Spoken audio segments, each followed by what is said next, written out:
Turning now to a wrap of your top stories of the day. We are following breaking news at this hour in Steel Creek. Live pictures right now on your screen.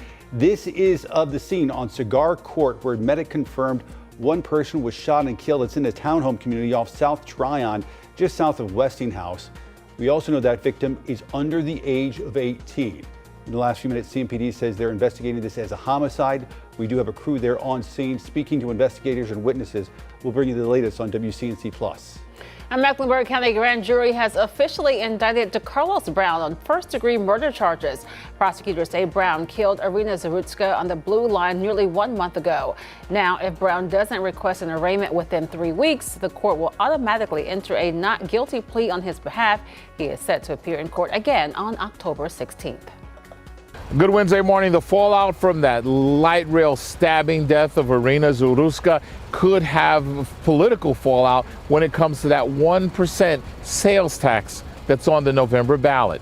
That's because political observers say crime could become a central campaign issue this fall, with critics saying that the city hasn't done enough to ensure safety on public transportation. And with voters heading to the polls in November, especially with that sales tax increase on the ballot, the debate over crime and accountability could become a central issue in the race this November. All right, I-77 right around Charlotte, definitely backed up. Those inbound lanes, much of the same out towards I-85. And remember this crash here on Independence and Idlewild. That's exit 248. And we're warming on up right around 90 degrees for your Friday. And then we'll actually have a coolest high over the next 10 days for the first day of fall on Monday. Up next at 7 on WCNC Plus, a tribute video now released by the rapper DaBaby for the woman killed on the light rail. Those stories and a lot more.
Streaming live right now at 7 a.m. on WCNC Plus. I'm Ben Thompson. And I'm Lisa Washington. A live look at the roads on this Wednesday morning. We're going to have a check of your commute with Majestic coming up in just a few moments.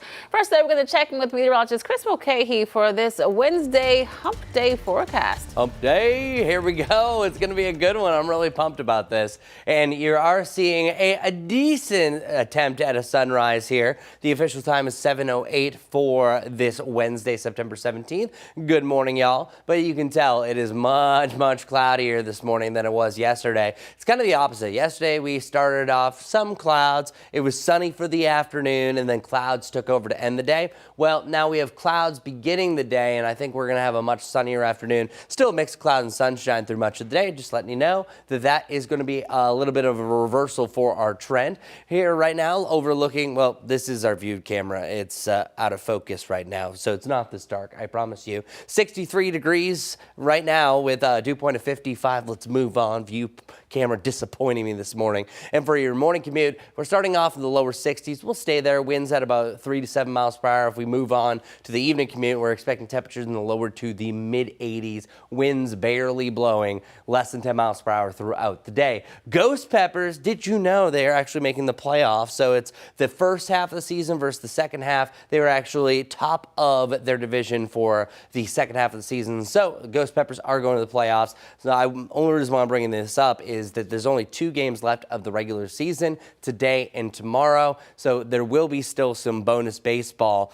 Things winding down, though, for the Knights, though. Their last game is on Saturday for a doubleheader. But the Ghost Peppers taking on Hagerstown, well, we're expecting the temperatures to be in the lower to the mid-80s. As I mentioned, really light winds, and then a mix of cloud and sunshine. Overall, partly cloudy afternoon. Here's the rain, and there goes the rain. That's associated with a coastal low. That'll be cruising up to the northeast, and our rain chances are done. We had a maybe outside chance for a few sprinkles this morning. I can officially close the door, close the book on that. And as far as any future rain chances in the near term, I'm not really seeing them. There are some outside chances that maybe a brief shower the further south you go in South Carolina, but nothing really around Charlotte, at least for the near term. Maybe Friday morning we could see a change as far as any rain goes heading into Friday afternoon. But for right now, I'm keeping things dry. Things are really trending that it's going to be a drier forecast, maybe a spotty chance for a shower to end your Saturday. Better chances with isolated activity as it gets more humid heading into your Tuesday. Because look at this.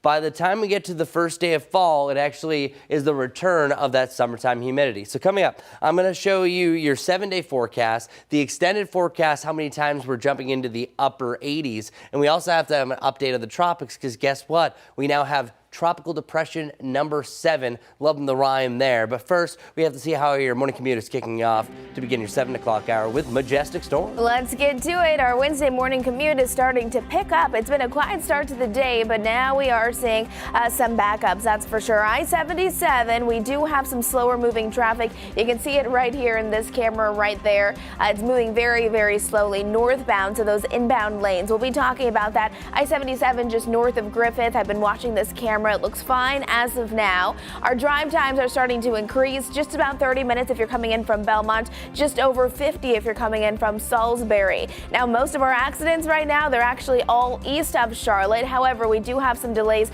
right on I-77, right near Charlotte. This is very typical for this time in the morning. I-85 also seeing those slowdowns build. Want to get you out to this crash. This is right on Independence where we have a crash at exit 248. That's Idlewild Road, so just make sure you're mindful of that. We're seeing a lot of red and orange, meaning that we do have that stop and go traffic because of that crash. Just off to the east, another crash here. It's on Democracy Drive near Regal Oaks Drive. Minimal impact. It's not on a busy street there. A lane is blocked though because of a new crash. This time it's on Harrisburg Road at Ponderosa Pine Road. I always look at the colors, and the colors right here mainly green, so traffic really not being highly impacted by that. But just to the north, out by 485, we have a crash that is going to slow you down just a bit. It's on Harrisburg Road at Reedy Creek Road. So that's what I'm watching for now. A lot starting to pick up. We'll have another check on those roads coming up here in just a few minutes. Majestic, thanks. 7:05 right now, and we continue to follow breaking news right now on WCNC Plus. This is in Steel Creek. Live pictures right now from the scene where medic has confirmed one person was shot and killed on Cigar Court. That is just off South Tryon, south of Westinghouse Boulevard. As we push in there to the scene, you can see police tape, officers as well as neighbors there gathered at the scene. We do know this. We know the victim is under the age of 18, adding to the tragedy of the situation right there. We do have a crew there on scene, as you can tell, speaking to neighbors, witnesses, and investigators as we try to learn more about what led up to the situation there. Continuing coverage all morning long right here on WCNC Plus. New developments this morning. A Mecklenburg County grand jury has officially indicted this man, DeCarlos Brown, on first-degree murder charges. Prosecutors say Brown killed Irina Zarutska on the Blue Line nearly 1 month ago. Now, if Brown doesn't request an arraignment within 3 weeks, the court will automatically enter a not guilty plea on his behalf. He's set to appear in court again on October 16th. The indictment comes as state lawmakers work on legislation to prevent incidents just like this in the future. But here's the thing, Democrats and Republicans struggling on how to move forward on a common solution. Republicans want more oversight from magistrates and are considering changes to cash bail. Democrats say magistrates should actually have more authority to step in when somebody shows signs of mental illness. The incident is a stark reminder that public safety must remain at the forefront of our city's priorities. We cannot have repeat criminals continuing to be let out on our streets. We must get a juvenile detention center opened up here in Charlotte. Juvenile crimes are happening every single day. The children who are committing these crimes are getting dropped off at home and recommitting within the same day. Our district attorney's office is underfunded and understaffed. We need more prosecutors, more major court sessions, more resource for information technology to process the rising caseloads. Both sides agree that safety is the top priority here and that the solution must be bipartisan. Despite public concern and growing calls for safety reform, Charlotte Mayor Vi Lyles easily secured the Democratic nomination for another term. WCNC Charlotte's Richard DeVane explains how the fallout from this attack could alter the city's political landscape. Good morning, Lisa. Good morning, Ben. Good Wednesday morning, everyone out there on the Plus. Basically, there is a major concern when it comes to the election in November, whether folks who don't feel safe to ride the city's transit system will feel like pulling that lever to support that 1% sales tax increase. Now, that deadly stabbing on Charlotte's Blue Line last month continues to reverberate, not just with riders, but now in the political arena. Despite the controversy, Mayor Vi Lyles has secured the Democratic nomination for another term. But the killing has sparked questions about leadership and public safety in Charlotte. Political observers say the crime could become a central campaign issue this fall, with some critics arguing that the city hasn't done enough to ensure public safety on the city's transit systems. While Lyles points to long-term investments in infrastructure and policing, her challengers are framing the attack as a failure of leadership and a reminder of what they say are the growing safety concerns across the Queen City. But with voters heading to the polls in November, especially with that 1% sales tax increase on the ballot, the debate over crime and accountability now shape up as defining issues in Charlotte's mayoral race for voters, and political leaders are also taking note. The incident is a stark reminder that public safety must remain at the forefront of our city's priorities. We cannot have repeat criminals continuing to be let out on our streets. We must get a juvenile detention center opened up here in Charlotte. Juvenile crimes are happening every single day. The children who are committing these crimes are getting dropped off at home and recommitting within the same day. Our district attorney's office is underfunded and understaffed. We need more prosecutors, more major court sessions, more resource for information technology to process the rising caseloads. Yeah, and as you just heard, this argument continues to shape up, knowing that there is a crime issue here in the Queen City that needs to be addressed. It's just going to take a lot more money and a lot more time. We're here in Charlotte. Richard DeVane, we'll send it back to you. Charlotte native and rapper DaBaby has released a new song and music video dedicated to Irina Zarutska. That video begins with news coverage of the surveillance video that shows the deadly attack. Then DaBaby begins rapping with dramatic reenactments using actors playing the parts of Brown and Zarutska and the rapper sitting right across from them. Below that music video, he posted a link to Zarutska's GoFundMe. When asked about the video, Cats issued a statement saying the rapper did not have permission to film on their property, adding it was reported last night on the Cats Pass app. Security later escorted them off, which can also be seen in that music video. 7:10 right now on WCNC Plus. And new this morning, the Mecklenburg County Board of Elections has certified J.D. Missouri Arias as the winner of the District 5 primary race for Charlotte City Council. Missouri confirming he beat incumbent Margie Molina by just 34 votes in that recount. In a statement on social media, he says, quote, District 5 has made history by electing Charlotte's first Latino city council member. Not just my victory, it belongs to East Charlotte and all of us who have fought to make this city more inclusive. We're going to have the latest in 2 minutes here on WCNC Plus.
.13, and we continue to follow breaking news right here on WCNC Plus in Steel Creek. Medic confirming one person was shot and killed on Cigar Court. That's right off South Tryon, and that is where we find our Richard Devane, who just arrived at that scene. Richard, tell us what the latest is. Have you been able to talk with anyone there?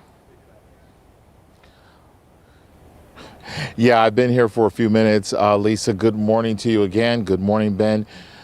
Good Wednesday morning, folks out there on the Plus. I just want to step out of the way and explain a little bit about what happened here. But first, before I do, I want to tell you, if you look where police officers are now, there's a squad car in front of a house. That's important because this is where it all started. Apparently, and this is only coming from people who live here, neighbors who I've spoken to, at least a half dozen neighbors. Right in front of that, where that police car is, there was a black Charger, a car, and someone was apparently going through this parking lot looking to steal cars. They stole that black Charger, and as they drove off, they fired shots. Those shots not going into the apartment in front of where that car was, going, as Ruben will pan over there to where that crime scene tape is, that other townhome, and upstairs, a 4-year-old boy sleeping. That 4-year-old boy was the one who was shot and killed as they slept in the house. Police, as you can tell, are out here investigating. Family members in shock, as you can see some of them standing out in the parking lot.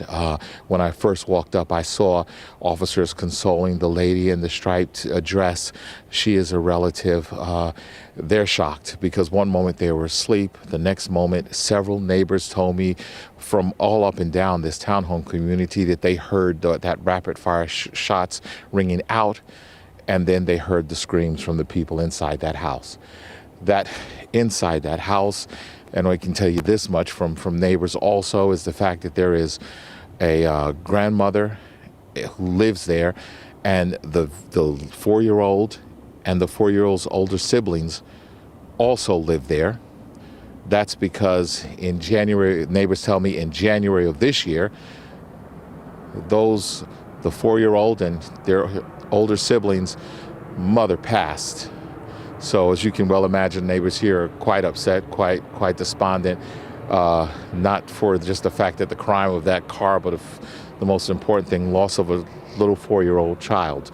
We're going to continue to investigate, get more information for you, speak to some more neighbors out here, but that's the scene right here. We're going to talk to police, get more information about everything that's going on, but what we can tell you for sure, a 4-year-old child dead, was shot while he was inside that apartment, that townhome right there on Cigar Court, and neighbors still trying to come to grips with all of this. When we get more information, we'll give it to you.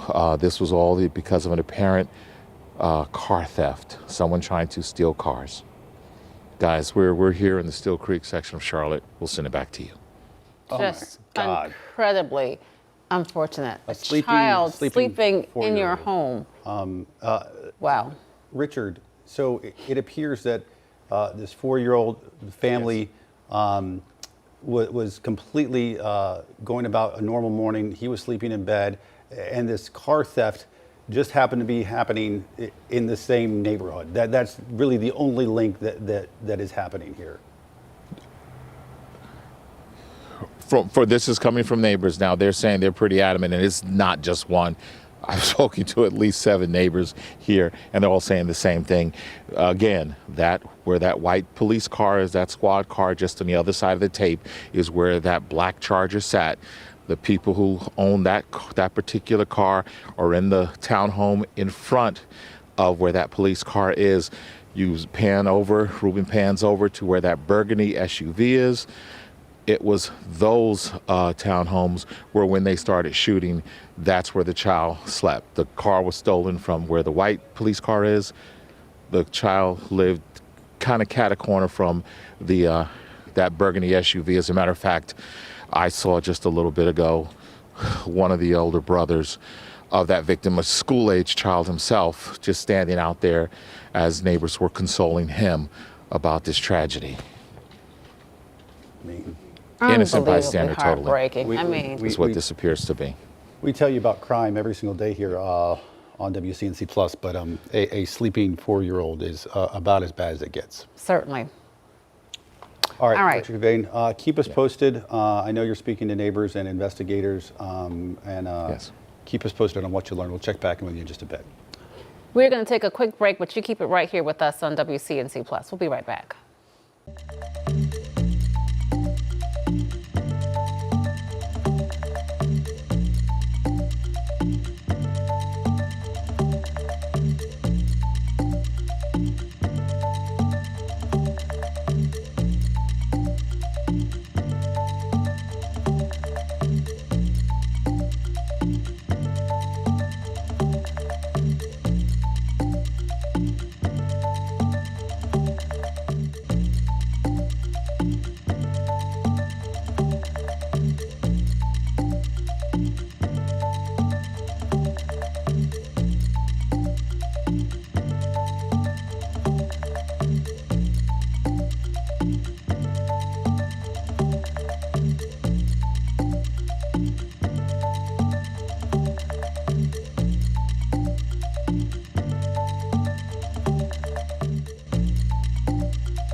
Well, good morning, everybody, and let's move on to the tropics. So earlier this morning, Tropical Depression 7 officially formed, and likely over the next 24 hours, this is going to be turning over to Tropical Storm Gabrielle. And I think by the end of the weekend, or at some point during the weekend, right now it looks to be more Sunday, but that, of course that could change because oftentimes rapid intensification can sneak up on you. This would be Hurricane Gabrielle, and things are trending that this is going to steer away from the United States.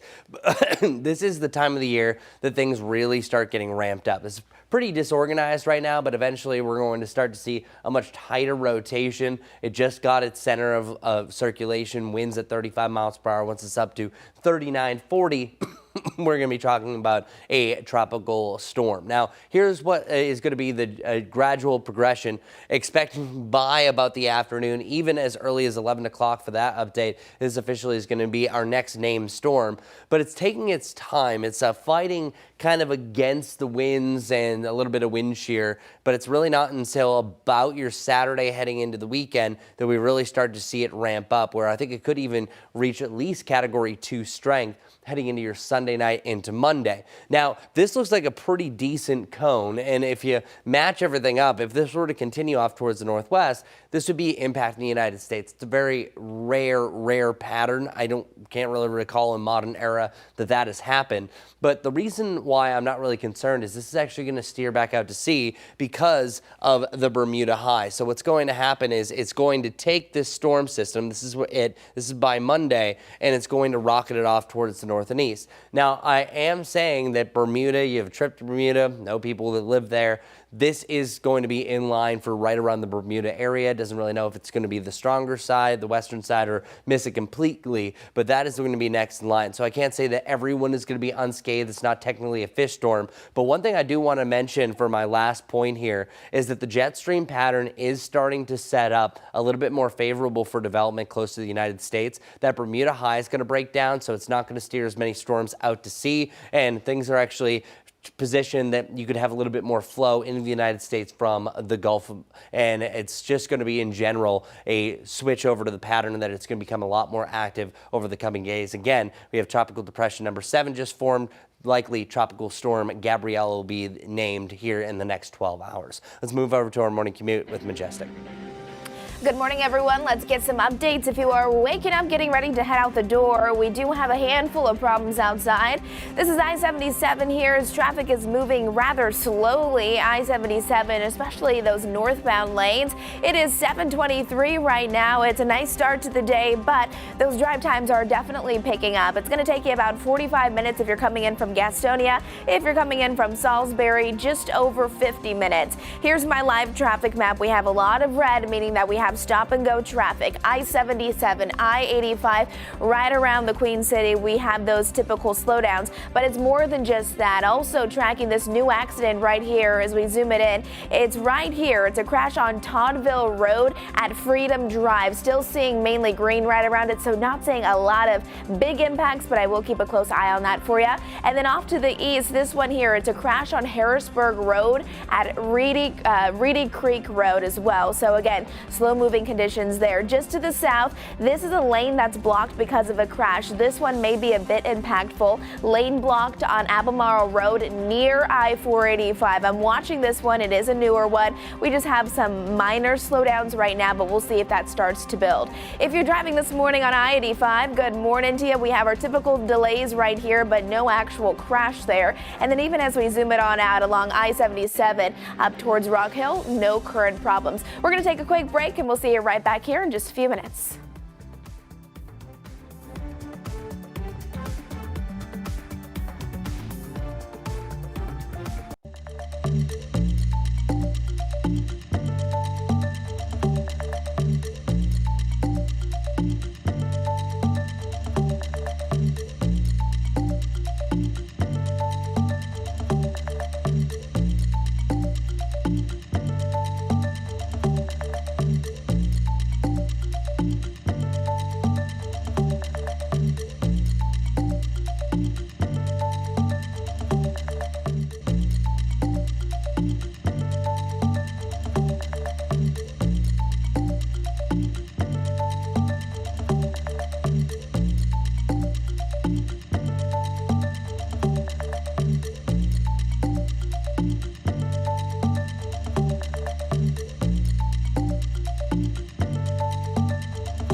Well, good morning, everybody. Today, 85 degrees. We have more clouds to start off the morning, but then we'll see more sunshine as we work our way into the afternoon. All in all, not a bad day whatsoever. Not going to be overly humid as well. Now, I think tomorrow is going to be a little bit more of a humid feel to the atmosphere. And check out where our lows are going. Our average should be about 63 degrees. We pretty much have that this morning. We're going to be pretty close to that, not just tomorrow morning, but over the next several mornings, even leading into the last morning of fall or summer, starting fall officially on a Monday, by the way. So for our extended forecast, our Jerry Hunt Super Center 7-day forecast, 85 today, up to 90 on Friday. And if you want one last pool day, well, you might have a few shots at it. 89 degrees on Saturday, first day of fall. That will officially start at 2:09 in the afternoon on Monday. 82 degrees before we start to warm back up the back end of next week's forecast. Let's move over to traffic with Majestic. Good morning, everyone. Well, if you're heading out the door, we have those slowdowns that are really starting to build. I-77,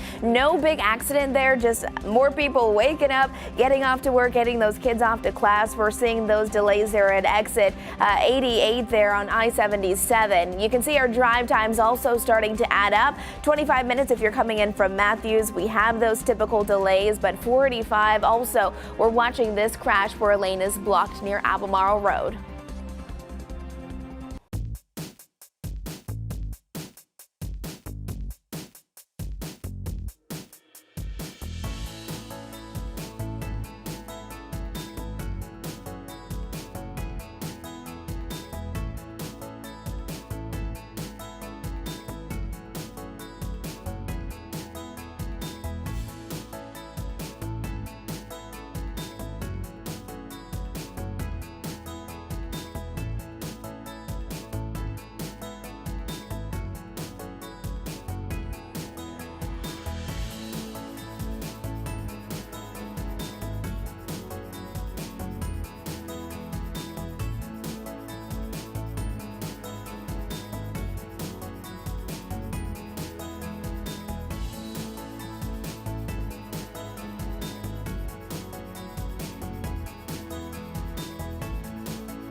Streaming live right now at 7:30 and following breaking news here on WCNC Plus in Steel Creek. Neighbors telling us in the last 30 minutes that a 4-year-old boy was shot and killed in his sleep this morning. This happened on Cigar Court, that's right off South Tryon. Richard Devane is at that scene. I'm not sure if he's available to speak with us now. I know Richard was working to get some more information. All right, Richard, have you been able to? Guys. Okay, tell us what you've learned. Yeah, pretty much the same thing, listening and speaking to a number of the neighbors who live out here at this townhome community. I'll step out of the way and let you take a look. Pretty much what we've been telling you throughout the morning, that if you look ahead, that police car that's sitting in front of those townhomes there, someone was in this parking lot trying to steal cars. They happened upon a black Charger and actually got into the car. And as they drove away, they fired shots, not back at the people who own that Charger, in the house that's right in front of where that police car is. The shots, as bullets do, went to another house, and that's where a 4-year-old was sleeping in bed, and that 4-year-old boy was shot and killed. Of course, police have moved this back, I should say, You might see the tape coming down. That's because they're letting other police cars in the mobile crime unit come in here. They've moved us back to a distance so that they can continue their investigation. You see two people standing outside. Those are relatives of the little boy. We were told by neighbors, again, just in the last few minutes, again, that not only did those boys, there were several of the siblings who had just moved here to be with their grandmother in January because their mother passed.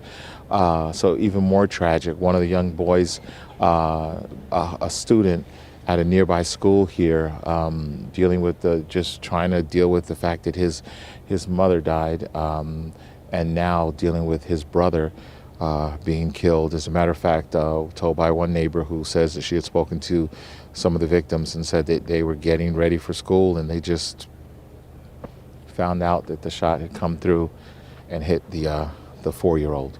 Police are on the scene. As you can see, this is going to be something they'll be investigating throughout the day, and they also will be looking for that car. So we can say if anyone out there sees, neighbors have told us, we'll just say it's a black Charger, but we'll let police put out that information. Once we get that information, of course, they'll be looking for that car throughout the city. Most importantly, the people behind the wheel and the people who shot back and killed a 4-year-old child. That's the scene right here. We're in the Steel Creek section of Charlotte. We'll send it back to you.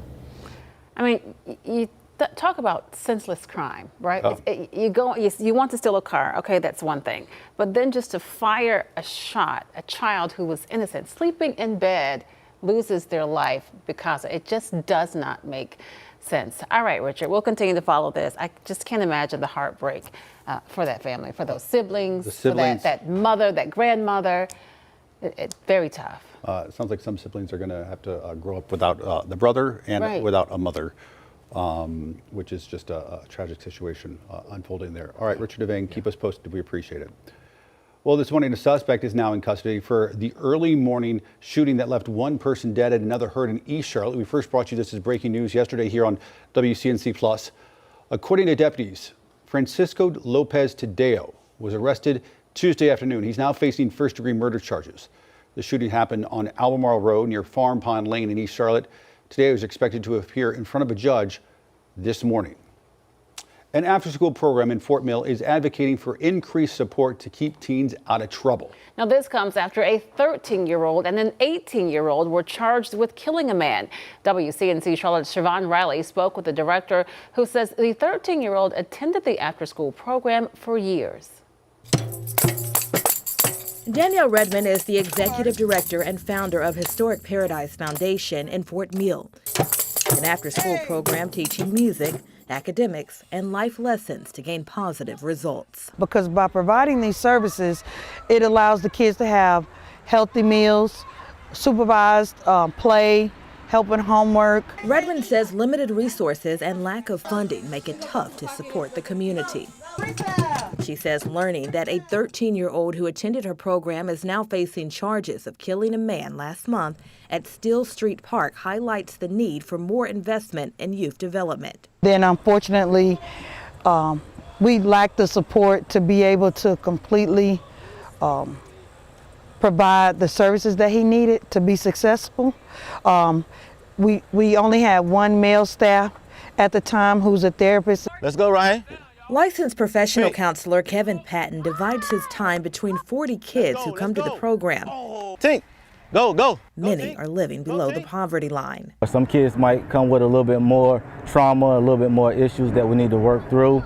And when you're limited on resources, you can't get through to those kids, so they fall through the cracks and we have tragedies. Redmond says the 13-year-old who's now facing jail time was kicked out of the program because of behavior issues. And you feel like those resources could have potentially prevented him from going to jail? Yes, he was very responsive to our support, but there was a lot of one-on-one mentoring that was needed for him to truly thrive.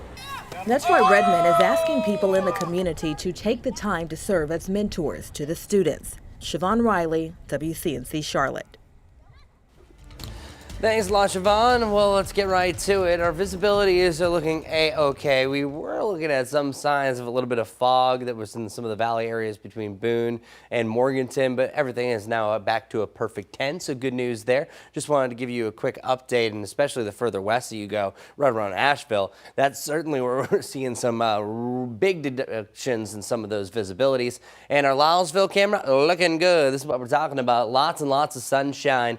It's starting to now peer through the cloud cover, and then eventually we're going to be seeing a beautiful sunny afternoon. We're already seeing signs of it. So the cloudiest part of the day is actually right now, but we're already starting to head to the right direction. That's going to allow us to have a bright and beautiful afternoon. Nice mix of cloud and sunshine. You saw a little bit of green on the map, and then poof, gone. Don't worry about it. That rain is eventually going to drag out of North Carolina, so still some active rain on the eastern side of Greensboro, Roxboro as well, and then Raleigh could get nipped by this, but not here, a little bit closer to home. So Futurecast nailed that and has it dissipating through the morning, and then heading into the afternoon, a whole lot of nothing. Slight chance for a little bit of shower activity further off towards the west. Greenville, South Carolina could see a passing shower, but nothing here close to home. Now, the near term does have a few showers starting to pop up in South Carolina heading into Thursday and Friday, but I think most of us are going to be missing that entirely over the next few days. Current temperatures right now, 63 degrees in Charlotte, 55 for you in Lincolnton. Lincolnton, a little bit lower elevation, valley type setup that usually allows for a bigger cool down. 59 degrees in Morganton, then 60 degrees right around the Monroe area. So what to expect today and going forward, we have 85 degrees with a cloudier start to the day and then a sunnier afternoon. And then eventually you're going to see a big break in the clouds, I think a little bit later on in that extended forecast. And in the near term, we're also looking at some milder lows. Not talking about the 50s like what we had a majority for the first half of September. Instead, you have 63 for the average, 64, 65, 63 will be our next lows. So just either average or slightly above normal. So our Jerry Hunt Super Center 7-day forecast has the top on Friday. Friday, we are calling for 90 degrees now. It's been a while since we've been at that 90-degree point, so will this be the last one? Well, it could be. It's going to be pretty close. Saturday also has another shot at 90 as well. I have a high of 89. 84 for the Panthers home opener. That is actually pretty mild. There's been multiple home openers that have been in the 90s, so Panthers can thank their lucky stars that it's not overly humid and also hot. And then for the first day of fall, officially at 2:09 is the autumnal equinox in the afternoon on Monday. After that, right around where we should be for the first day of fall, but we have another big warm-up. I'll show that extended forecast, what you can expect for day 8 through 10, as well as an update of the tropics coming up here shortly. But first, let's hit the roads. Majestic, what do we need to know this morning? Things are getting busy out there, whether you're traveling on I-77 or I-85. We have those delays that we would typically expect at 7:39 in the morning, but we also have our own problems when it comes to some accidents outside. So let's break down a few things. I want to show you those drive times. If you're heading out the door, it's going to take you right around an hour if you're coming in from both Gastonia and Salisbury, so not looking the best. We have a lot of red now popping up on I-77, those inbound lanes, but east of Charlotte, out towards I-485, we have a crash right here. A lane is blocked because of it. It's on Albemarle Road near I-485. Keep that one in mind. Starting to see more orange pop up, meaning that cars are just moving slowly. To the north of it, an additional crash right here on Harrisburg Road at Reedy Creek Road. Minimal impacts there. It's just to the east of I-485 though. Look at this, a big backup on I-485 out towards Matthews, really between Matthews and Mint Hill, mainly the inbound lanes. This is not a crash. This is just a lot of people all waking up and heading out the door. I-77 starting right around Fort Mill. That's where those delays are ongoing. So from York County into Mecklenburg County, your slowdowns, they are definitely on. And then I just want to let you know about this crash here. It's out towards Lake Wiley. This is my newest one here. It's a crash on Grand Palisades Parkway at York Road. We're seeing those delays right there. I'll keep you up to date with the very latest, but for now, those are the main things that I'm watching. Guys. Well, today applications open to serve on the board of the proposed Metropolitan Public Transportation Authority. Last night, county commissioners voted to authorize that measure. The new regional body will oversee and reshape how projects are planned and managed. WCNC Charlotte's Tradisha Woodard shares the details, including what could stop this from going into effect. Well, the new authority only takes place if voters approve a 1% sales tax increase on the November ballot. That could then reshape how roads, buses, and trains are funded. It's going to require guts to vote no, but it's the right thing to do. Residents speaking out to make their voices heard. Opinions were divided, not only during public hearing, but also among county leaders. I just wanted to express that I can't support the configuration of the MPTA. In the end, commissioners still voting to authorize a Metropolitan Public Transportation Authority. That is 8-1, Madam Clerk. Motion passes. The new board would take over planning and oversight of future transit and road projects. But it only takes effect if voters sign off on the 1% countywide sales tax increase in November. The referendum will ultimately decide whether this new authority becomes reality and whether riders see changes they've been demanding. Where do you think we're going to be in 2040 and 2050? Waiting is not an option. Tradisha Woodard, WCNC Charlotte.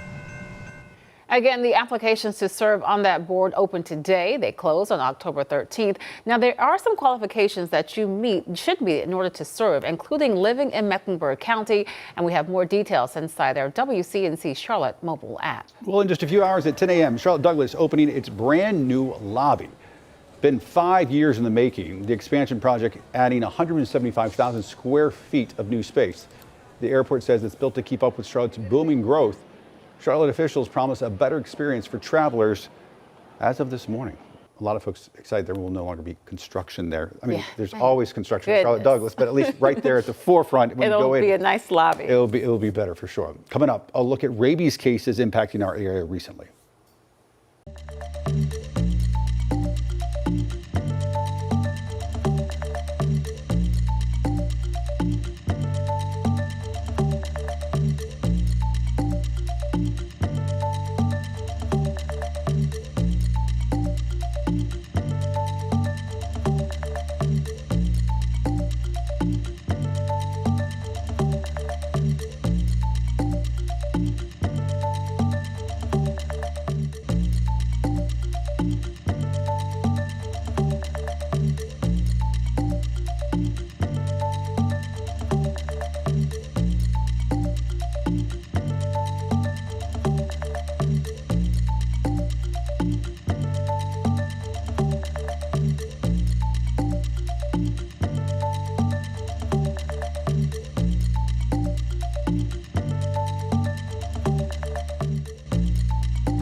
.45 now. This morning, local veterinarians want to assure people that vaccines are safe for pets.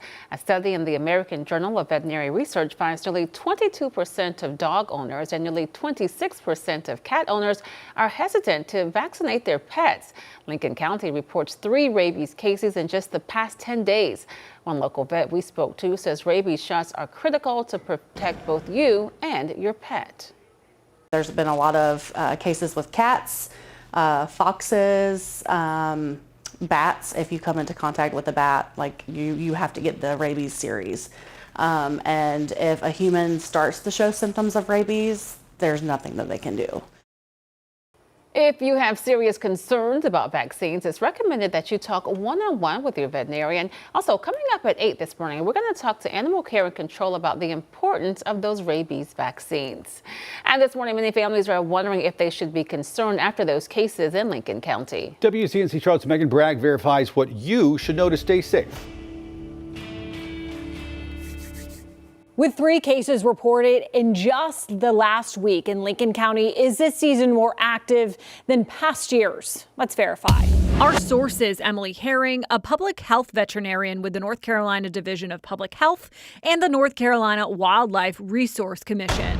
Wildlife is more active this time of year, and there are several high-risk animals to be on the lookout for. In North Carolina, the animals that we consider the highest risk for rabies exposure would include raccoons, foxes, skunks, and bats. But Herring says this year is no more active than any other. So when are wild animals tested for rabies? In North Carolina, animals are only tested for rabies if they've potentially exposed a person or a domestic animal to rabies. By far, the most common route of exposure is through a bite from an infected animal. You also want to be alert for scratches or other breaks in the skin. It is required by North Carolina law to report a bite to your local health department. When it comes to keeping families safe as they explore the outdoors, most important advice is just to leave wildlife alone. If you're concerned about wildlife near your home or in a public area that appear sick or injured, make sure you contact your local animal control agency and allow the professionals to handle that situation safely. With your Verify, I'm Megan Bragg. And keep in mind, if there's something you would like us to verify, all you got to do is email us at verify@wcnc.com. New data this morning shows North Carolina's economy is growing, and that impacts your job, your paycheck, and your cost of living. A new forecast from UNC Charlotte predicts the state's GDP will grow more than 2% this year and will add more than 76,000 jobs. Construction, healthcare, education leading the way, but experts warn there are risks, including federal spending, interest rates, tariffs, and Hurricane Helene recovery. Coming up, another check of your weather impact forecast.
All right, good morning, everybody. So let's get right to it. A tropical depression number 7 officially formed earlier this morning, right around 5 o'clock, and 35-mile-per-hour winds is what it's sustained at. And once you get to 39, it officially is a tropical storm. So this will become Tropical Storm Gabrielle. It is slowly gaining strength, and it's really not until about the weekend that we're going to be calling this Hurricane Gabrielle. However, it is starting to get close to that zone that we oftentimes will have a rapid intensification as it gets a little bit deeper into those warmer waters. So what realistically is going to happen? Here are some of the spaghetti plots that are originating from this tropical depression. It is heading directly northwest, where it almost looks like, hey, if it continues this track, it's heading right towards the Carolinas. But it's going to get caught up in what's called the Bermuda High, and then that is going to swing it right past Bermuda. So you can see Bermuda right in line here. One of two scenarios are starting to pan out. It's either going to be a direct impact of Bermuda, or it's going to be a hit just on the western side or the weaker side of the storm, or I guess scenario number 3, it's a complete miss and it moves a little bit further off towards the east. So I'm hoping it's a complete miss and this just turns into a fish storm. Just letting you know, if you have any plans for Bermuda, know anyone that's there, that is a developing part of the forecast. Our jet stream pattern is also going to be on the warmer side for us here locally, but the one thing that we're really attributing to is going to be that flow, that general steering pattern in the middle of the Atlantic. And that's the reason why we've had so many storms that have been moving off the coast of Africa and then swinging back out to sea. And even ones that are a little bit closer to the United States, such as Erin, still have been swinging away from the United States, even though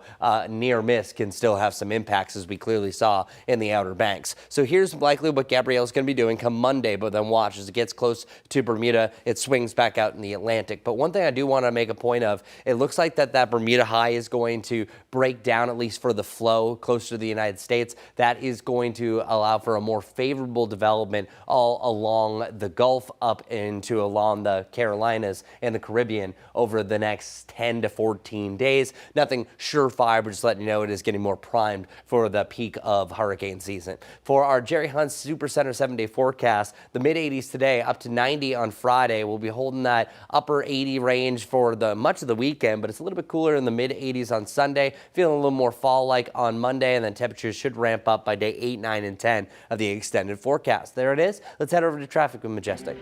Good morning, everyone. Well, we're off to a fine start to the day. Now it is 7:53. If you are getting ready, gearing up for your day, here's a few things you're going to want to know. Here's a live camera look. This is I-277 and I-77. You can see specifically I-77 is moving rather slowly. We oftentimes see this time of the day, though. 63 degrees if you're heading out the door. I-77, we are also watching for slow-moving traffic right there. That's mile marker 88 approaching mile marker 90 out towards Carowinds. Again, no big accident, just very congested because a lot of people are heading in the same direction. About an hour if you're coming in from Salisbury right now, and a handful of accidents. Do want to still keep you up to date with this one here. It's a lane that's blocked because of a crash. It's on Albemarle Road near I-485. We'll have another check on everything else I'm watching coming up here shortly.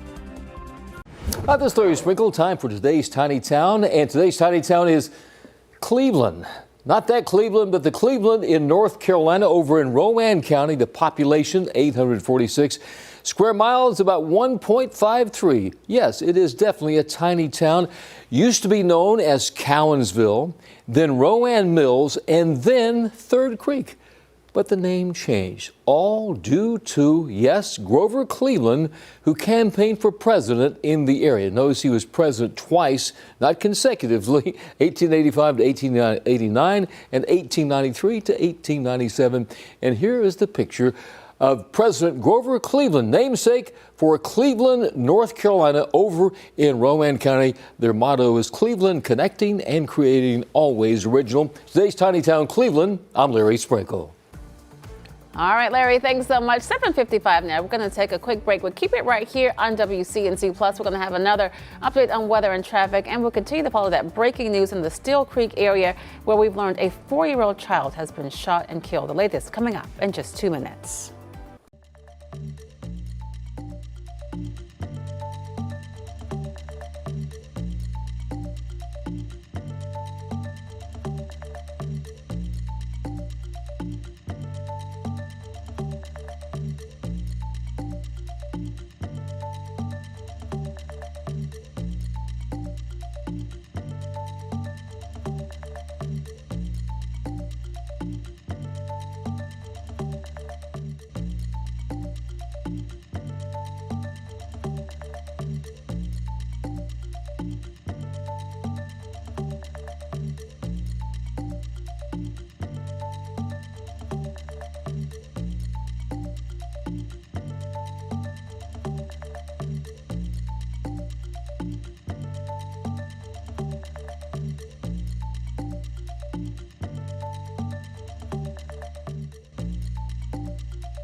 Good morning. The time is now 7:56. I'm Lisa Washington. And I'm Ben Thompson. We are following breaking news in Steel Creek.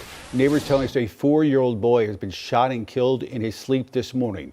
These are live pictures from the scene there on Cigar Court. That's right off South Tryon. Neighbors tell us somebody was stealing a car in the neighborhood and fired shots into a home as that person drove away. Police now on the scene. But again, a 4-year-old boy shot and killed in his sleep in Steel Creek.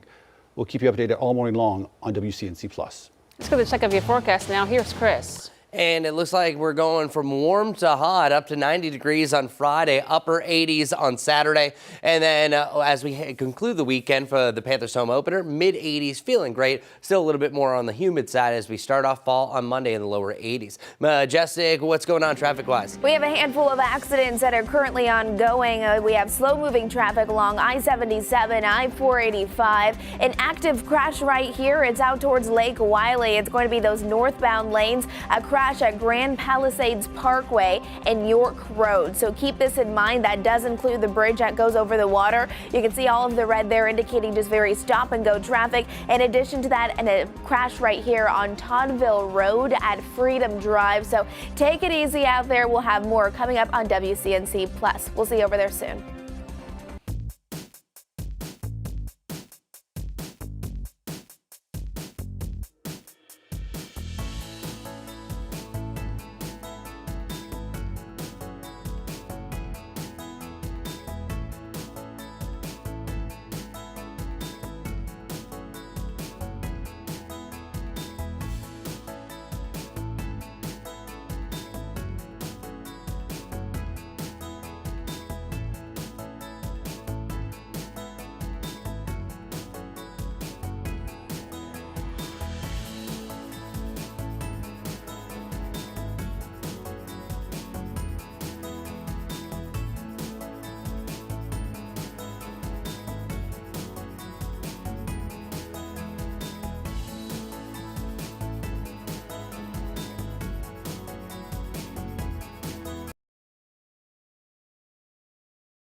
You are streaming live right now at 8 a.m. right here on WCNC Plus. I'm Ben Thompson. And I'm Lisa Washington. We're following breaking news right now this morning in Steel Creek. Neighbors telling us a 4-year-old boy was shot and killed in his sleep this morning. It happened on Cigar Court. That's right off South Tryon. Our Richard Devane has been there this morning. And Richard, I know you were trying to talk to police and some family members. Have you been able to get any more information about what happened here this morning? Yeah, we're learning a lot more about the family that just moved in here. We spoke to a couple neighbors, one neighbor telling me that her daughter goes to the same school as the older brother of the 4-year-old who was shot and killed.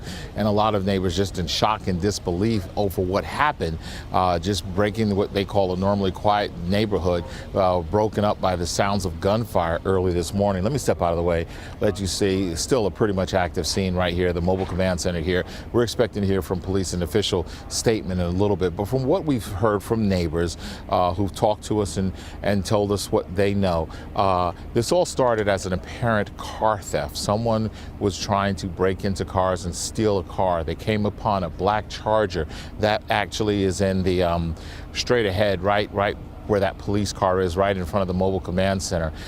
When they stole that car, for some reason, as they were leaving, I guess one neighbor theorizes they were just trying to keep the people inside the home. They fired shots, but those shots didn't go into that home. Unfortunately, they went into another home. Maybe the home that they would have went into is terrible, because we had tragic results. A 4-year-old upstairs sleeping was shot and killed. His family members realized when they were getting ready for school that he was in his bed.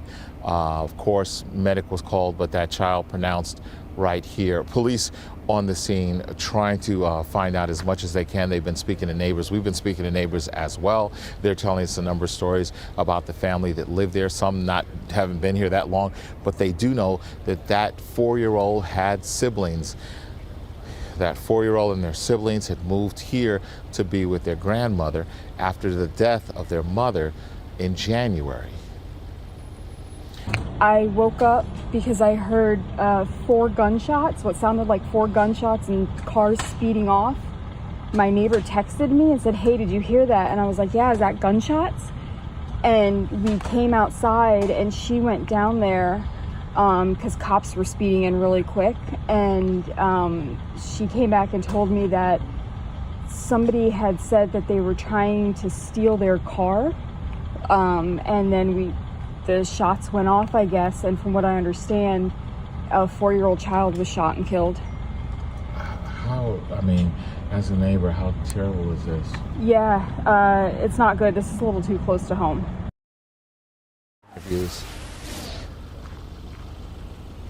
Yeah, as you can well imagine, that neighbor, too upset to speak, show her face on camera, just wasn't prepared this morning for news crews to be in her face.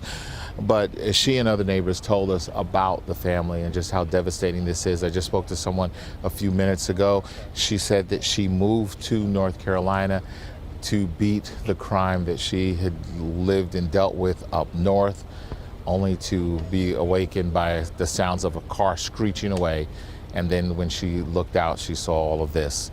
Of course, police say if anyone has any information, give them a call. We're expecting in just a little bit to hear from police.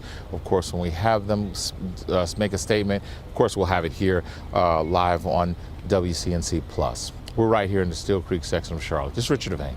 We'll send it back to you. So, Richard, back to this possible suspect. What do we know? And do we think they're in a black Charger, evidently? And does it seem like the people who were the original targets, who maybe owned that car, could they perhaps know who this person is? I'm trying to get a sense here. Do police have some idea who they might be looking for?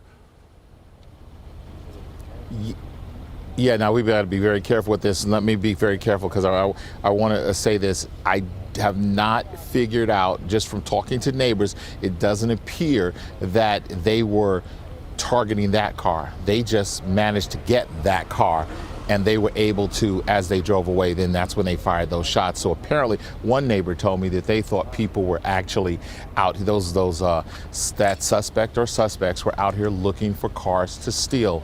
As we know, car theft is a big thing, and they were looking for cars to steal. They found that car, and that's the one they stole. They had 2 cars. They had a Wrangler and they had that Charger.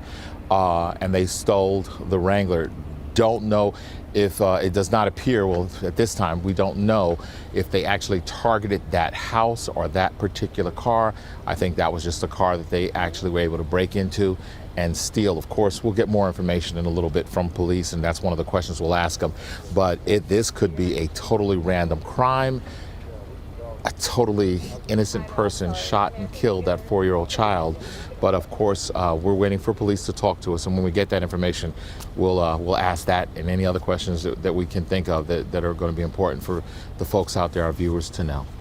I mean, definitely an innocent victim, a 4-year-old child sleeping in bed, and that just makes it even more troubling. So you're just looking for a car that you can get access to steal, and then something like this happens. Hopefully there's some security cameras around there, that if people didn't see it, then there might be some cameras that captured something. Yeah, you know, there might be some, but I've spoken to neighbors who are very close to these apartments. I mean, to that particular townhome, and a couple of them. One lady lives right next door, would have had a great shot. She just moved in. her camera. She's actually a veteran, and her house is next to that house. Her camera's not working. She just moved in. Another neighbor said his camera wasn't working. We'll hear from him a little bit later on. So several neighbors we spoke to, but I'm sure in this community there must be other people who have cameras who will either have the car driving by, maybe the car they came in. So police should get all that information. We've seen them walking around. I'm actually looking at an officer right now at one of the townhomes at the end of this particular street. And there, I saw the officer actually walking. Ruben, if you shoot over this way, you can see like officers like that are asking neighbors if they have Ring security devices. So that's something they go around and they do, trying to find out, get information from the neighbors, talk to them, just like we're talking to them. They get to them first and they ask them these questions. One of the big questions is, do you have Ring device? Do you have some sort of surveillance camera? Because that would show the people as they came in, because we're assuming there's more than one, because it doesn't sound like they heard a screeching car. Well, we don't know how many people it was, but we do know that if there was more than one car, like a car to drop the person off, or if that person was just on foot, when we get that information, we'll let you know. But that's something they're definitely looking at, trying to figure out. We're just waiting, and at some point they've told us that they're going to try to get someone out here to speak to us. Major Kendall, I think, is who we're going to speak to. Well, when we find out, we'll let you know. We'll let you know whenever we have that news conference, and that's one of the questions we'll ask them. It's just unsettling. So sad. All right, Richard, thank you for that live report. Yeah. Absolutely tragic. Well, today is going to be a sunny day, and there's really no transition for that. And it looks like it's going to be the cloudier start, and then you'll see a lot more sunshine a little bit later on. 62 degrees. We're going to see a mix of cloud and sunshine start out. And then those winds are going to be fairly light as well, about 3 to 7 miles per hour dew point at about 54 degrees. That's pretty comfortable. 62. Right around Charlotte, 58 degrees right around Lincolnton, and 56 degrees around Boone, 59 for you in Mount Airy. So it's a decent start to the day. 62 looks to be our low for the morning, and our ghost peppercast soon. You're not going to see me giving forecasts like this because baseball season is almost coming to an end. Just unbelievable here. But the good news is it's actually bonus baseball for the Ghost Peppers because they are making the playoffs. They had the best record of their division for the second half of the season. So that means next week the playoff schedule will officially start. Not sure exactly when the first game at home is going to be, but of course I'll let you know, and I'll have a forecast for that as we wind things down. But there are 2 regular season games left. Today at 12:30, and then there's another one tomorrow. And our high temperature today right around 85 degrees. That's also for Gastonia as well. 85 around Rock Hill, and then 82 degrees around Salisbury with the mid-70s, near perfect conditions up in the mountains. But look where we're going. Tomorrow's going to be another partly sunny to mostly cloudy day at times, but then you're going to see some periods of sunshine up to 87 degrees. And then Friday should be a mostly sunny one, 90, and then near 90 on Saturday as well. There is a spotty chance for rain on Saturday, but nothing really looks to be surefire. And our satellite and radar is also saying all that rain that was further northeast of us is slowly starting to push out. Now, the Raleigh area is expecting some light to moderate rain showers. I think we are going to be rain-free for our 22 counties that we cover for North Carolina and South Carolina. But check it out for our futurecast. You're seeing some on and off clouds, but then a lot more sunshine for the afternoon. Should be a little bit cloudier the further north that you go. Any signs of rain as well west of us, close to Greenville, South Carolina. And then I think we're going to be rain-free really over the next 48 hours. Rainfall chances, as I mentioned, barely a blip on Saturday, but it's really not until next Tuesday we start to return to that isolated pop-up shower or thunderstorm criteria, as our dew points are going to be hovering right around that humid range, but it gets a lot higher.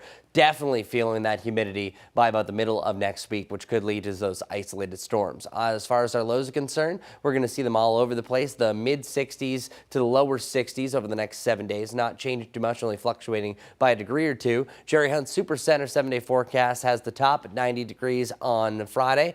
Back to the lower 80s for the coolest day, barely on Monday as we're calling it fall. And we should have another shot at the upper 80s again the middle of next week. Majestic, what do we need to know about traffic traffic this morning? It is slow moving as we're heading out the door for our Wednesday morning commute. It is 8:11 right now. You can see I-277 above I-77, and you can see how slow moving I-77 is right now. So we do have a handful of accidents. This is not because of an accident right there, at least just because a lot of people are waking up and all heading in the same direction.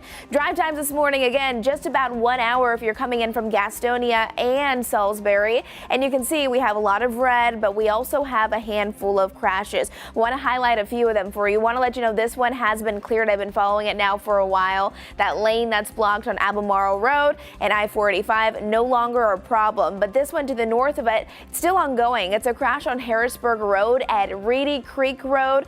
Still following that, there are some minimal impacts. I-485 from Mint Hill out towards Providence, even Matthews, Pineville, you can see a lot of red here. That's just indicating very stop and go traffic, mainly the inner loop here. And then I-77, of course, slowing things down, but out towards Lake Wiley going over the bridge, there is a crash here on Grand Palisades Parkway and York Road, those northbound lanes being impacted there. We'll have another check on traffic coming up here shortly. Guys. Majestic, thanks. Up next right here on WCNC Plus, we talk live with Animal Care and Control about rabies vaccinations and adoptions for cats and dogs. That's next.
Approaching 8:15 now. This morning, Charlotte's animal shelter needs your help. In the last week, it's seen an influx of cats and dogs. Melissa Nicely from Animal Care and Control joins us now live this morning. Melissa, good as always to talk to you.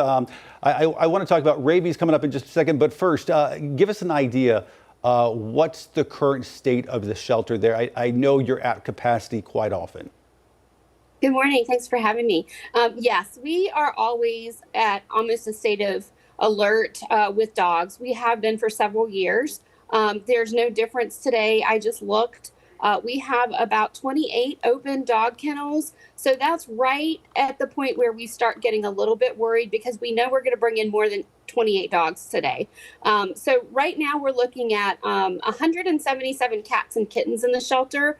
I want to note that there's 89 kittens that are ready for adoption. So if you're still in that kitten market, there's no better time to come than this week and take a look at those kittens. That's 374 animals in the shelter, 197 dogs, 177 cats. But then in foster care, I think a lot of people are always surprised. We always average more animals in foster care than we do in the shelter. Currently, we have 564 animals in foster care. So a lot of animals that we're taking care of and a lot of animals that are going to need homes for sure. And Melissa, you've thrown so many numbers out there. I mean, just hard to think. You're saying you know that you're going to get more than 28 dogs today alone. I mean, just huge numbers there. Now, I know last week you also had that you were waiving the fees for cats and kittens. How did that go? And you mentioned a number of kittens still available. Yes, so we had a banner week. So thanks for everyone who came out to adopt our felines. We started this special on Tuesday where we started fee waiving fees because we were really tight in our cat kennels. We ended up going through Sunday with that fee waived adoption, 179 kittens, which is, I can tell you, is way up from the same time period last year. So that was a great success, really gave us a lot more room in our kitten area. Any good idea why you're seeing this spike in kittens right now? So I think a lot of things, kitten season seemed to hit a little bit later here in the Carolinas, just with weather and things. We normally start seeing the neonate kittens coming in as early March. We did not really see a really big spike where we had a lot of kittens ready to be adopted at the age of adoption until May, and then really in June and July. So now we're really seeing where a lot of the kittens were born a little bit later, and now they're just at the age where people are finding them in the community because they're big enough to walk and get out from, where they were born and raised and everything. And so people are seeing them, bring them into the shelter. So it was just like this explosion of kittens in the last several weeks. What about dogs? What's the biggest need now for dogs to help them move through the adoption program? So I think anyone who's looking, I want to give a little secret. I was looking through the dogs in foster care, and there's some amazing dogs that are in homes in our community ready for adoption. So always make sure you look at our website, because that's going to also show the dogs that are in foster care. So if you come down to the shelter, you're going to see what we have there, but we've got a lot of hidden gems, so to speak, in foster homes, ready for adoption. And you can contact the foster folks directly. Their information is on the website with the dog posting. And we should say you still need foster families out there. You could never have enough of those offering, whether it's foster care or a staycation for a dog. Those are always in demand as well. Absolutely. And it's a great way, we think, to test the waters. If you've never owned a dog before and you're concerned about your time commitments and do you have the right living space for it and things like that, it's a great way to get in with a staycation or a foster assignment and just kind of see how it goes a little bit and make sure that you're going to have time for a dog. And if you don't think that you have quite enough time for a dog, well, then we can get a cat or a kitten for you, because they don't require you to get home as quickly, like from work and things like that, because they use a litter box. So we've got all the answers for you guys. Quickly, because we mentioned it off the top, rabies, we've seen a spike in numbers in surrounding counties. You guys held a clinic a few days ago. Are the numbers higher than usual, or are they normal and we're just maybe paying more attention? What do you want pet owners to know? I definitely want pet owners to know that rabies is in our community. It is state law that you need to have your cat, dog, or ferret protected against rabies with that 1-year vaccination. And we offer them for free for Mecklenburg County residents every second Saturday of the month. It's a drive-through clinic. It's easy. We vaccinated, I think it was 271 pets this past weekend. Some good news there. All right, Melissa, nicely from Animal Care and Control. Thanks so much for joining us. I really appreciate your time this morning. Thank you for having me. All right, now let's get to breaking news. We're following evidently an update that we're getting from police about that child being shot in Steel Creek. Take a listen. Personnel, this investigation is active and ongoing, and they are working through the pieces, trying to bring closure to this incident right now. Do we know what the suspects are in this case? I'm sorry? Are there any other injuries? No, ma'am, no other injuries other than the deceased. Do you know where the car is, suspect? We do not know where the suspect vehicle is. We do have information that a black Dodge Charger with red brake calipers was stolen from the scene, and it fled from the neighborhood at a high rate of speed. These were random bullets in the air. I'm sorry? These were random bullet shots. These are absolutely not random bullet shots. These were fired directly, intentionally into this residence for reasons we don't know. And it's very important, to understand that when you discharge a firearm, someone or something is going to stop those rounds. And when these rounds are negligently discharged like this, this is what happens. Someone or something gets hit. These rounds do not vaporize into thin air. And in this case, this young man was unfortunately suffered the consequences of the actions of these suspects. Somebody out there watching me knows who's responsible for this, knows the identity of these suspects, and these people need to be held accountable for this incident. So we would ask anybody that has information related to this case to call Crime Stoppers at 334-1600 and share that information with our homicide investigators. Do we know how many rounds were fired and why they may have fired? I don't have information on the why behind all this. There's no good reason why, and I don't know the exact number of rounds. That's part of the ongoing investigation that we'll be working on. But there's no good reason why anyone would discharge a weapon into an occupied residence as a result of trying to take a car. It just doesn't make any sense. Any estimate as to how many rounds were fired in total?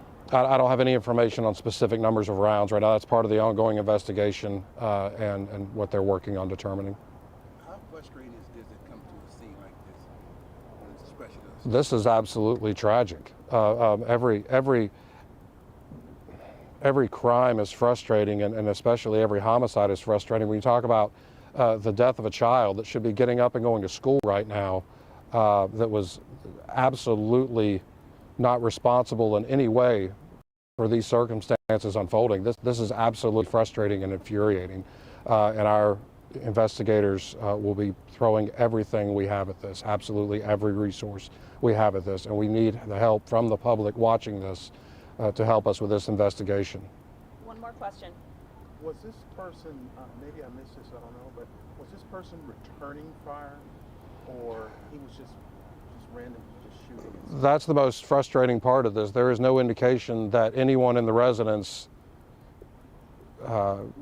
discharged any weapons or presented any threat to these suspects whatsoever at this time. That this was, for whatever reason, rounds were fired into this residence unprovoked, and this is the result. We now have a deceased child.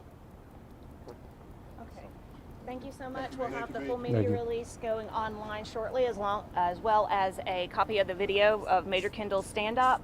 Any additional information will be coming from our office, and send your questions to CMPD PIO. Thank you. All right. You've been listening to an update from CMPD there in Steel Creek.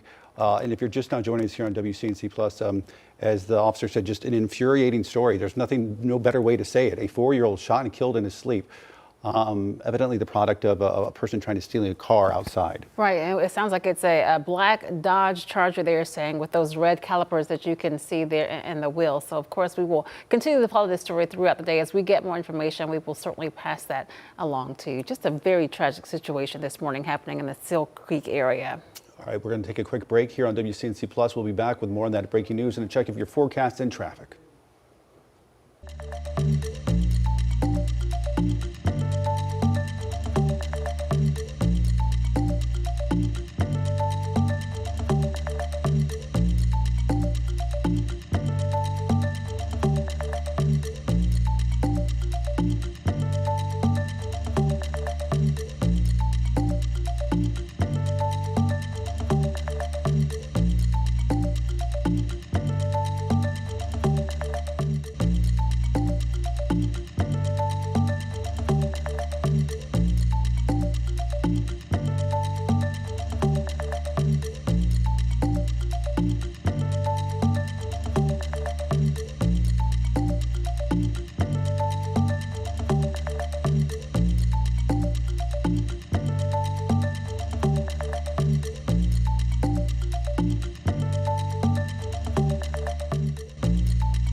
8:26 now. I'm Lisa Washington. And I'm Ben Thompson. We continue to follow breaking news in Steel Creek. Neighbors telling us a 4-year-old boy shot and killed in his sleep this morning.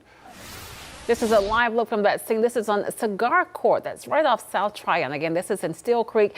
In just the last 5 minutes, we've heard from CMPD. Police say they are looking for a black Dodge Charger. Neighbors there telling us that someone was stealing that car in the area and then fired shots into the home before driving away. Again, police are on the scene. These are some live pictures right now. Again, a 4-year-old child shot and killed this morning. We'll have the latest as we get more information into our newsroom. Chris? Going to be a decent day today overall. We're starting off cloudier, but we'll have a nice mix of cloud and sunshine for the afternoon. 85 degrees, winds fairly light, and no problems whatsoever. Then temperatures zooming up to around 90 degrees on Friday and Saturday, cooling off of the first day of fall, but then we are going to have another challenge of the upper 80s by next Wednesday. And our lows very consistent, really just anywhere from 63 to 65 before we see some cooler weather. And overall, it is going to be a rain-free next 7 days. Majestic, what's going on? All right, let's get to it. Want to show you live camera looks coming in. This is from York County on I-77. It is going to be a busy morning commute. It is still mild, though. 8:27 as you're heading out the door. No big problems there. This is I-277 going over I-77 there, moving a little slower. 62 degrees as you're gearing up to head out the door. Those drive times are definitely adding up. We'll let you know the very latest on traffic coming up on WCNC Plus.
You are streaming live on WCNC Plus at 8:30. I'm Lisa Washington. And I'm Ben Thompson. We continue to follow breaking news. Just a tragic situation in Steel Creek this morning. Neighbors telling us a 4-year-old boy shot and killed in his sleep this morning. This happened on Cigar Court, that's off South Tryon, again in Steel Creek. Our Richard Devane has been at that scene for some time. Richard, of course, we were listening in when we heard from CMPD. They say shots were fired. Apparently someone in the area trying to steal cars.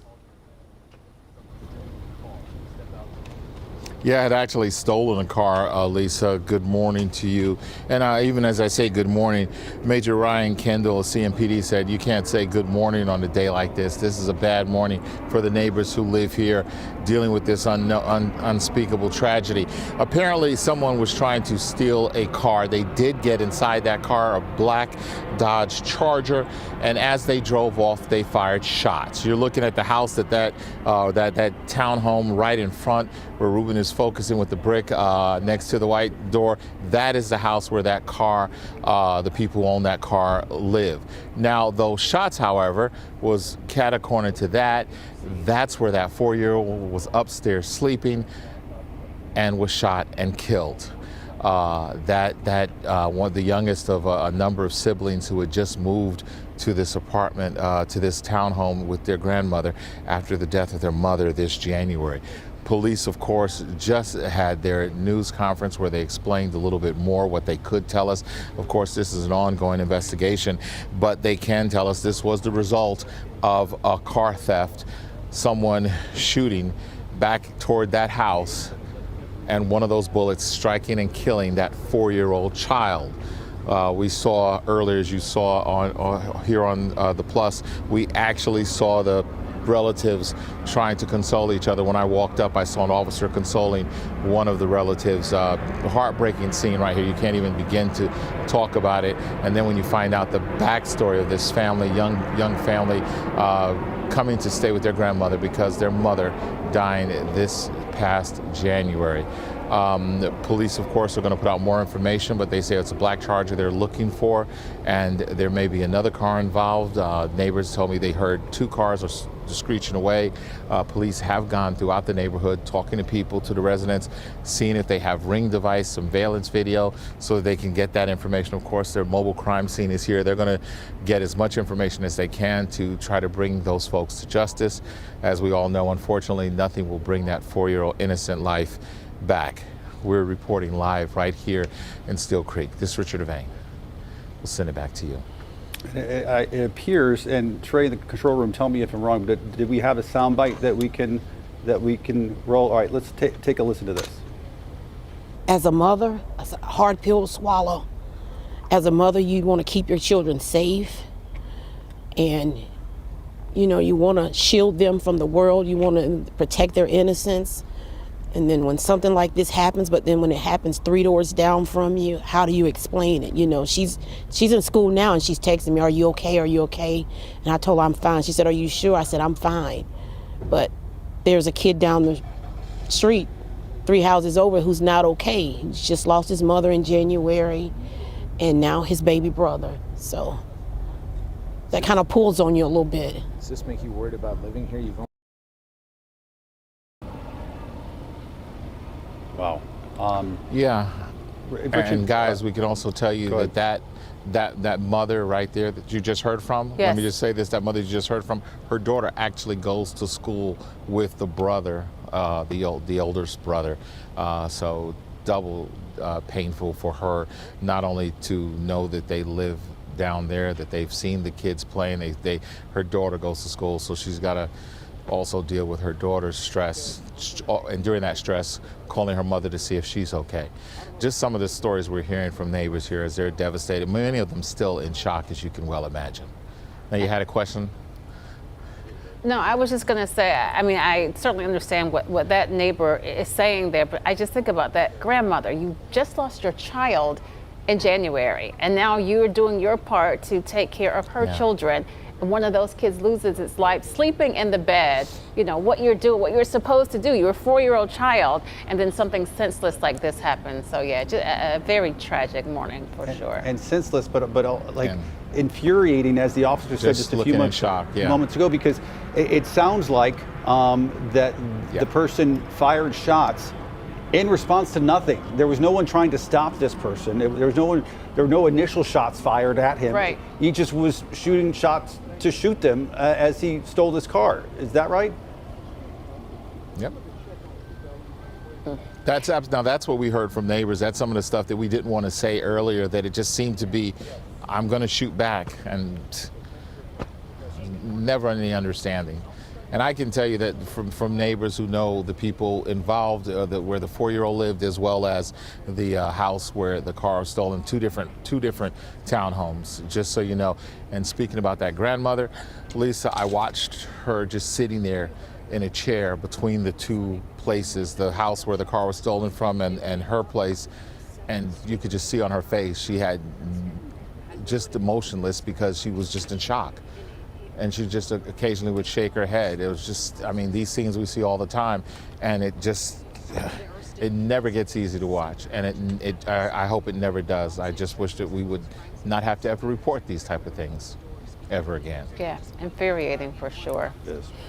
All right, Richard, thank you so much for keeping us up to date and posted on this one. Certainly, as she said, a hard pill to swallow this morning, something like that happening. All right, Chris, standing by with a look at your weather impact forecast. Yeah, there's no good transition here, just because this is one of those stories that makes you so sad and just so mad that this was even a possibility this morning. So, well, this morning, as far as just focusing in on the weather, we have a lot of blue sky that is now starting to really evolve over here on our Dallas camera. Our Monroe camera, still majority cloud cover, and it's overall still a mostly cloudy beginning of the day, but we're starting to really transition to more of a partly cloudy status, and I think that's pretty much what we're going to have most of the afternoon today. Mix of cloud and sunshine. We had a little bit of rain right through here in Rowan County, and it really was on a struggle bus trying to hit the ground. And now we pretty much have a blank slate. The only exception over here in Greensboro over to Raleigh. It's going to rain there, but not going to rain here closer to home. And here are all the pieces on the board. The big wet weather system is right here in the central part of the United States around Kansas, up to Nebraska and the Dakotas. And then meanwhile, we just got a bunch of train tracks, it looks like. These are little troughs that are still areas of low pressure that are going to allow for some more clouds than you otherwise would have, but we also don't have the right environment that you're going to have an ample amount of moisture for it to turn into showers or thunderstorms, so we can thank our lucky stars for that. Now, we are at the point that we're going to start to need some rain pretty soon, not all at once. We're starting to see the abnormally dry status for our drought monitor across the Carolinas starting to expand more. Nothing official drought yet, but we can go another week without rain, and then after that, we're going to say, okay, rain, let's move back in. 62 degrees, that's the current temperature right now. That's also our low for the morning, and then 61 degrees from Lincoln, 60 degrees in Hickory. It's 8:38, and the sun officially rose over an hour and a half ago, but because of that cloud cover, hasn't really allowed our temperatures to move too much. Typically, it's within about 30 minutes to 45 minutes after the sun rises up that we hit our low for the day, just because we haven't had a lot of sunshine. Things have kind of frozen in time here, so it is a little bit warmer and cooler for some. Just really just depends where you are compared to morning. So our Jerry Hunt Supercenter 7-day forecast up to 90 degrees on Friday. It's 85 today, and then we're back to the mid 80s on Sunday. So really great weather. We'll be a little bit on the humid side for the Panthers home opener, and then fall officially starts at 2:09 p.m. on the dot Monday afternoon. That looks to be the coolest day at 82 degrees before we have another challenge back up into the upper 80s next Wednesday. Majestic, your turn. Take it away. All right, let's do it. Out the door we go. If you have places to be, you got things to do this morning, well, you should know to expect some delays at this time. It is 8:39. Area roadways, again, nice and dry, but they are getting a little jam-packed as more people are up and at them. 277 not looking bad there in that live camera shot, but I-77 definitely congested at this point. There's some of our drive times, again, right about 1 hour if you're coming in from Salisbury. And then look at my map. We were so quiet this morning for actually about 2 hours, completely zero accidents, but now we have multiple. As you can see, I want to zoom it into a couple of spots for you to look out for this morning. One lane is still blocked because of this crash. It's on W.T. Harris Boulevard, impacting those eastbound lanes at Lawyers Road. We'll follow that carefully for you. We do have that slow-moving traffic right around that area. 485, the inner loop, especially out towards Matthews, really jam-packed. It's moving, but it's rather slowly. That also includes I-485 out towards Mint Hill. And then I want to let you know about this crash here. It's not on I-77. It's just to the west of it. A crash here on Whitehall Estates Drive at Tryon Street. Slowing you down a few minutes, but you can get around it. Ben. 8:40 right now on WCNC Plus. And new this morning, the Mecklenburg County Board of Elections has certified J.D. Missouri Arias as the winner of the District 5 primary race for Charlotte City Council. He confirmed that he beat incumbent Marjorie Molina by just 34 votes. Keep that in mind. Every vote counts. In a statement on social media, Missouri Arias says, quote, District 5 has made history by electing Charlotte's first Latino city council member. It's not a victory for just me. It belongs to East Charlotte and all those to make the city more inclusive. Coming up on WCNC Plus, the latest on President Trump's visit to the United Kingdom.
8:43 right now on WCNC Plus, and this morning we're learning more about the charges facing Tyler Robinson. He's the man accused of assassinating political activist Charlie Kirk. Robinson was charged with aggravated murder, witness tampering, and other felonies in his first court appearance. Prosecutors say they intend to seek the death penalty. This comes as investigators released excerpts of text messages between Robinson and his roommate, where Robinson says he had enough of Charlie Kirk's hatred. The alleged killer planned to keep that murder a secret. Robinson is being held without bail. Today, folks in Matthews will gather to honor the life of Kirk. A candlelight vigil begins 7:30 tonight at Stumptown Memorial Park. A live look now at the United Kingdom, where President Trump is visiting today for his second state visit. The president will be greeted with plenty of planned protests as the countries work on trade deals and ways to end wars in Gaza and Ukraine. NBC's Alice Barr has the latest from Windsor Castle in England. President Trump arriving in the UK for an unprecedented second state visit by an American president. The royal reception at Windsor Castle, hosted by King Charles. He's been a friend of mine for a long time, and everybody respects him. With pageantry marked by full military honors and secured by an extraordinary police presence on land, air, and water. We're going to be doing high visibility patrols, some searching, some specialist searching in and around the area. In one sign of tightened security, an open carriage ride for the president, first lady, and the royal family set to be contained inside the castle grounds and out of public view, with a heightened threat environment prompting a top-to-bottom review. A review of the routes being taken, the premises, the residents they're staying at, looking at any buildings that overlook those areas. Protesters already gathering outside Windsor, some unfurling a giant photo of President Trump with Jeffrey Epstein, the scandal over the late sex offender rearing its head in the UK after the Prime Minister fired the British ambassador to the US amid new details about his ties to Epstein. Protesters also speaking out on the escalating wars in Gaza and Ukraine, as President Trump again pressured Ukrainian President Zelensky to end the war Russia started. You're going to have to get going and make a deal. Solidarity for Ukraine sure to be top of mind in 2 days of meetings with one of America's closest allies. The day's events will culminate in a royal banquet in Windsor Castle. Tomorrow, President Trump heads to meet with UK Prime Minister Keir Starmer at his country estate. Trade expected to feature prominently on the agenda. The president saying that the Prime Minister wants to refine the US-UK trade deal. From Windsor Castle, Alice Barr, NBC News. Coming up next right here on WCNC Plus, a look at your morning weather and traffic.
8:48 now. Have you ever noticed how the sky seems brighter and more colorful once summer ends? If so, it's not just your imagination, it's science. Meteorologist Majestic Storm explains why sunrises and sunsets seem more vivid during fall in this morning's Weather IQ.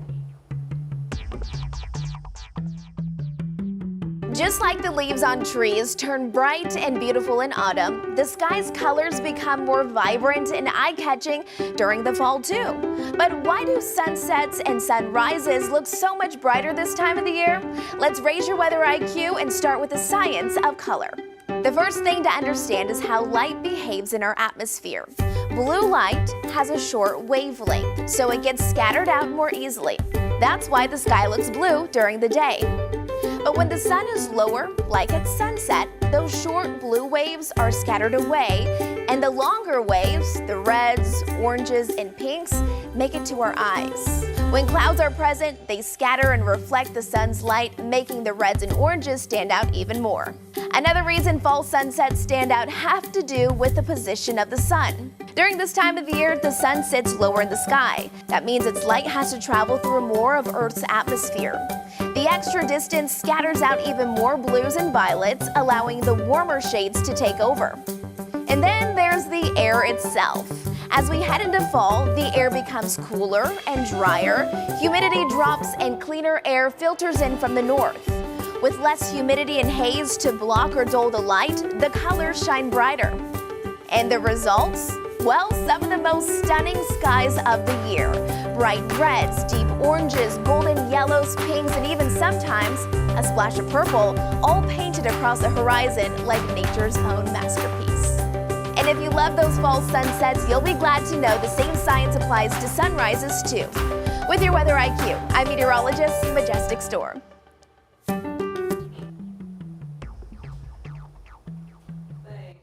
Majestic, and every Wednesday we're here to raise your weather IQ, and to help out with that, trying to get some more vivid sunsets and sunrises. Here are your sunrise and sunset times. Right now we're already seeing a decent amount of blue sky off in the distance. The sun rose officially around 7:08 this morning. It'll be 7:09 tomorrow. Sunset time today at 7:27. And our current temperature is 62 degrees right now. That cloud cover hasn't really allowed us to warm up yet, but that will change for the 9 o'clock hour. 61 around Statesville, 57 for you in Boone. I have a high of 85 today. A beautiful afternoon. Mixed cloud and sunshine. Enjoy it. Overall averages out to be a partly cloudy one. And we're staying dry. No rain to worry about. Bark in the park. Last one here for the nights. And that is going to be also the last of the homestand. And that's going to be a double header on Saturday that officially ends it. It's just a perfect forecast. Game starts at 6:35. Temperatures will be in the lower 80s at that point, ending in the mid 70s by the time we hit the 9th inning, hopefully with the W. Our tonight forecast, 64 degrees, so it will be a little bit warmer than this morning. And then on the way up to 90 degrees on Friday. That's where we're really going to be feeling that little summer surge. And it's going to be up and down, up and down. This is actually a really good example, I think, what we're going to see and what we typically see for this time of year. You might get close to 90 degrees, but then the next come up is a little less. And then it might be just some lower highs, and that in general is what you can expect heading into October. So we'll be close to 90 degrees again, but I think really this Friday and Saturday is really our best shot at hitting 90 degrees one more time for 2025. But of course, there's always another chance heading into October, as we saw back in 2019. Our low temperatures not really moving too much, 63 to 65 over the next 7 days before they get a little bit cooler. And our precipitation chances really a whole lot of nothing for the near term. A slight chance for rain on Saturday, but most likely staying dry until next Tuesday. Now I want to talk about the one thing that did change this morning. That is Tropical Depression number 7. And it will have a better name, likely Tropical Storm Gabrielle, either by the late morning or at least by this afternoon. This storm system's really found its center about 5 o'clock this morning, and then eventually once the winds get up to about 39 miles per hour technically, then we're going to be calling it a tropical storm. Now here's what it's going to do. Gabrielle will start to move its way off towards the northwest, wavering a little bit over the next few days. By the middle of the weekend, that's where I think we're going to be upgrading this thing to a hurricane. Could happen even a little bit earlier, but it's right here that it's a more favorable environment to go through a rapid intensification or at least a lesser version of it. And I wouldn't be surprised if we're talking about this even approaching major category strength as it gets a little bit closer to Bermuda. Still a lot of question marks what it does, but it does look like it is going to be curving back out to sea. So that's your tropical update and your update for the Charlotte area. Now time for a traffic update with Majestic. Good morning, everyone. If you are still getting ready to gear up and head out the door, live cameras still looking jam-packed. We're seeing very slow-moving traffic along I-77, specifically out in York County. You can see traffic is moving. It's just moving rather slowly. I just checked to make sure there wasn't an accident. There is nothing that's actively popping up right now. I think it's just that time of the day. 8:53, still a lot of people heading more north. Drive times are not looking the best. We do have still, look at my map, a handful of active crashes. So a couple of things still to let you know about. Yes, we have our typical delays, of course, but this one here, a lane is blocked because of a crash. It's on W.T. Harris Boulevard, eastbound at Lawyers Road. I have my eyes on that one, and we'll continue to watch it for you. 485 also staying pretty slow, and then I-77, you can see those inbound lanes moving very stop and go at this time.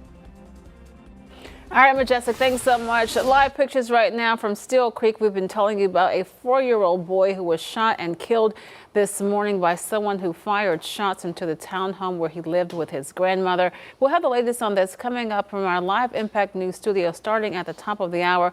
Also another check of weather and traffic right here on WCNC Plus.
The time is now 8:56. I'm Lisa Washington. And I'm Ben Thompson. We continue to follow breaking news out of Steel Creek, where neighbors tell us and police confirm a 4-year-old boy was shot and killed in his sleep this morning.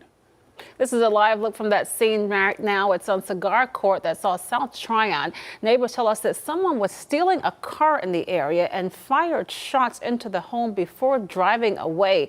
Police are on the scene, as you can see there, and we will keep you updated on WCNC Plus.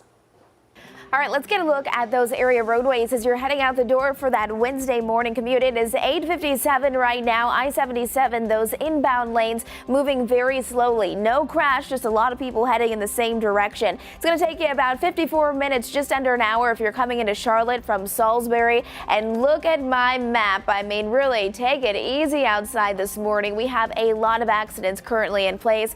One lane is blocked because of a crash. It's on W.T. Harris Boulevard, impacting eastbound lanes at Lawyers Road, and then this one here, Central Ave at Sharon Amity Road. Have a great day and be safe.